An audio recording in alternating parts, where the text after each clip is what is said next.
Do you remember being a child and dreaming about what you wanted to be when you grew up? Now imagine how it would be if you were never able to pursue those dreams and you needed to live quietly in the shadows. Inside Lehman's Lilia Udina tells us about young people who call themselves the Dreamers. I came here when I was 5 years old. When I was 6 months old. When I was 8 years old in 2001. As you walk the streets, you may be passing by people who don't officially exist. Many of them call themselves dreamers because they are hoping the DREAM Act will allow them to lead normal lives without looking over their shoulders. The DREAM Act was to allow children who had come here, essentially you can picture it on the back of the mama crossing the Rio Grande River, 2 years old, maybe even smaller, who has no intention of breaking the law, has no idea of what they're doing. They're just being a dutiful parent and holding mama's hand and crossing the river and coming to America. They've done nothing wrong. Under the law, they've done nothing wrong because they could not form the intention to break the law. This proposed legislation has been shut down in various forms since 2001. There are many requirements and details, but the bill would essentially allow people who are younger than 35 and arrived in the U.S. illegally before the age of 16 to apply for conditional permanent resident status. The bill also includes specifications about pursuing higher education or military service and living in the U.S. for at least 5 years without convictions for serious crimes. This young man, who calls himself Giovanni, is one of those kids. He grew up with all of the other neighborhood kids since he came to the U.S. at 5 years old, but his mother arranged his arrival illegally.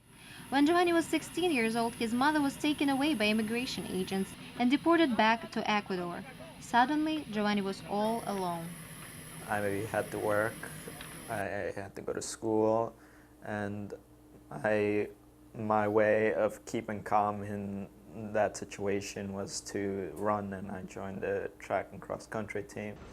Giovanni had to work extra hours while attending high school in order to help his mother pay for his sister's school in Ecuador. Even though the sister is an American citizen since she was born here, she followed her mother back to Ecuador, but the mother couldn't earn enough there. My mom was making $8 a day, so now with my sister going to Ecuador, we have to pay for her school, which is $50 a month, plus educate for English, which is another $70. That's a total of $120 just for school. When you're making $8 a day, you can't afford that. The college years were especially tough for Giovanni. There was one time when, after paying his tuition, rent, and the bills, he had nothing left for food, so he didn't eat for 2 or 3 days. Out of desperation, he decided to steal some canned food from the supermarket and got caught. I was scared that they were going to deport me because of that, because they were already taking my fingerprints, and if I got deported at that moment, how would my sister go to school? How would I go to school?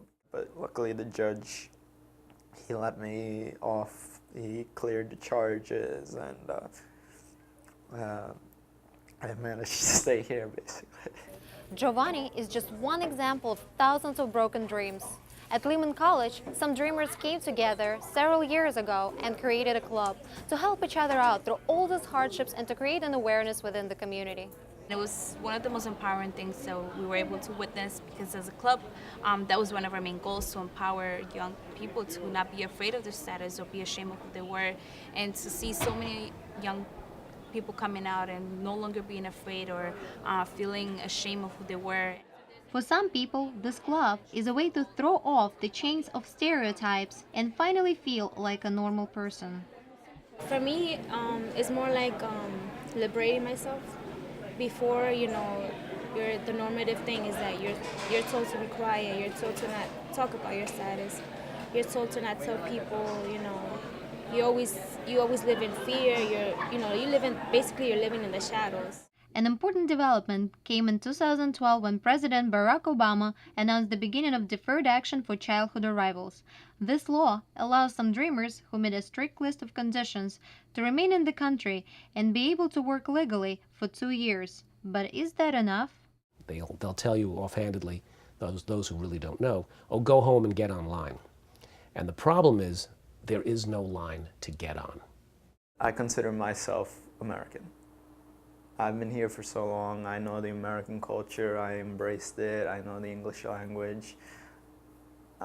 Just like anyone else that was born here, I am American. Being undocumented, it's a blessing. I always say it's both a blessing and a burden at the same time.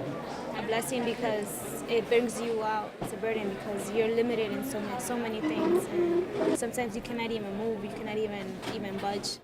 It seems to me to be a no-brainer. If you want to punish or not reward those who broke the law, I understand that with the parents. I can understand the argument, at least, for it. But how do you argue that the innocents, those that came when they were so young they could not form the intent to break the law, they were in fact doing what mom and dad told them? Come with us, we're going across the border. What kid wouldn't go? Every time the DREAM Act fails, more and more people lose themselves, lose their hope. Giovanni's dream is to become a pediatrician, but after all these years of struggling, it remains to be seen whether he will be able to accomplish that goal. After years of pledging allegiance to the American flag in their school classrooms, dreamers hope that the country they came to admire so much will allow them to share more of the freedoms that the United States is so proud to provide. Lilia Yudina, Inside Lehman.